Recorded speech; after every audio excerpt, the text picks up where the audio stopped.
Hello दोस्तों, मेरी channel civil engineering forum में आपका स्वागत है। आज हम बात करेंगे कि घर बनाने से पहले हमें रेसिडेंशियल प्लॉट खरीदने के लिए किन चीज़ों का ध्यान रखना चाहिए, यानी कि हमें प्लॉट किस एरिया में खरीदना चाहिए। तो इसे बोलते हैं site selection for residential plot. तो अगर आप रहने के लिए घर बनाने की सोच रहे हैं तो ये वीडियो ज़रूर देखें। तो सबसे पहले हम बात करेंगे लोकेशन ऑफ प्लॉट के बारे में। तो it should be near by main road, यानी कि हमारा प्लॉट मेन रोड के नज़दीक होना चाहिए इजी एक्सेस के लिए। फिर आता है site near ponds, pools of water and water logged area must be avoided. मतलब हमारा प्लॉट तालाब या फिर वाटर लॉक्ड एरिया, यानी कि ऐसा एरिया जहां ज़मीन के नीचे जो वाटर लेवल होता है वो काफ़ी ऊपर आ चुका हो, वहाँ पे हमें प्लॉट नहीं खरीदना चाहिए, क्योंकि इस एरिया में वाटर लॉगिंग और ड्रेनेज का प्रॉब्लम हो सकता है। फिर आता है site near high power transmission line should be avoided, यानी कि वो एरिया जहां हाई वोल्टेज वाली ट्रांसमिशन लाइंस लगाई गई है वहां भी हमें नहीं जाना चाहिए, क्योंकि इससे हमारी हेल्थ पे बहुत इफेक्ट हो सकता है। Then the last point is surrounding should be pleasant and calm. मतलब हमें ऐसा एरिया सिलेक्ट करना चाहिए जहां का वातावरण शांत और आनंददायक हो। फिर हम बात करेंगे लोकेलिटी कैसी होनी चाहिए। साइट शुड बी इन और नियर बाई डेवलप्ड कॉलोनी, मतलब हमारी साइट एक विकसित कॉलोनी में या फिर उसके आसपास होनी चाहिए।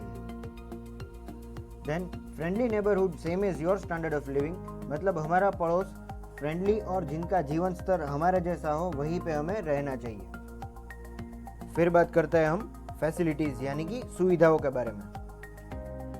तो नीचे दिखा है फ्लो चार्ट में दी गई फैसिलिटीज देखकर हमें हमारी साइट सिलेक्ट करनी चाहिए। तो सबसे पहली है कम्युनिटी सर्विस, यानी कि सामुदायिक सेवाएं, जो कि कुछ इस तरह है। Police station, fire station and cleaning service should be available.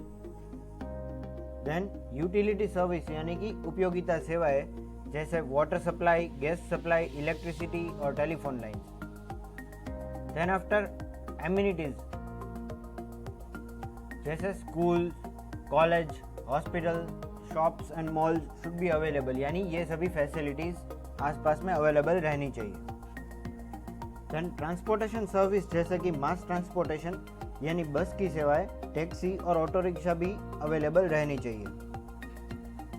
Then other facilities जैसे ड्रेनेज यानी जल निकास की सेवा, बिटुमिनस या कंक्रीट रोड्स और स्ट्रीट लाइट्स भी अवेलेबल रहनी चाहिए।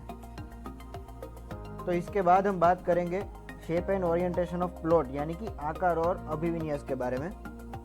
तो सबसे पहला है हमारा प्लॉट शेप में रेक्टेंगल होना चाहिए, जिसकी वजह से हमारी स्पेस वेस्टेज नहीं जाएगी और हम प्लानिंग एफिशिएंटली कर पाएंगे। Then the orientation of plot should be such that it receives maximum light and air in plenty.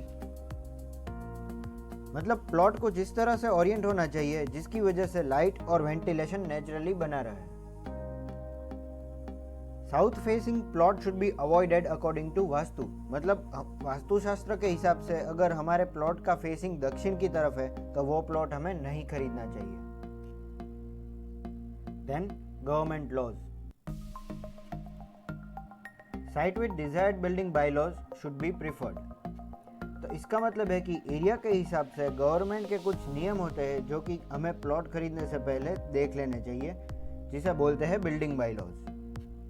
इससे हम ये जान सकते हैं कि हम कितने एरिया में कंस्ट्रक्शन कर सकते हैं, कितनी ऊंचाई तक जा सकते हैं वगैरह। Then water table, water table of our site should be at normal depth.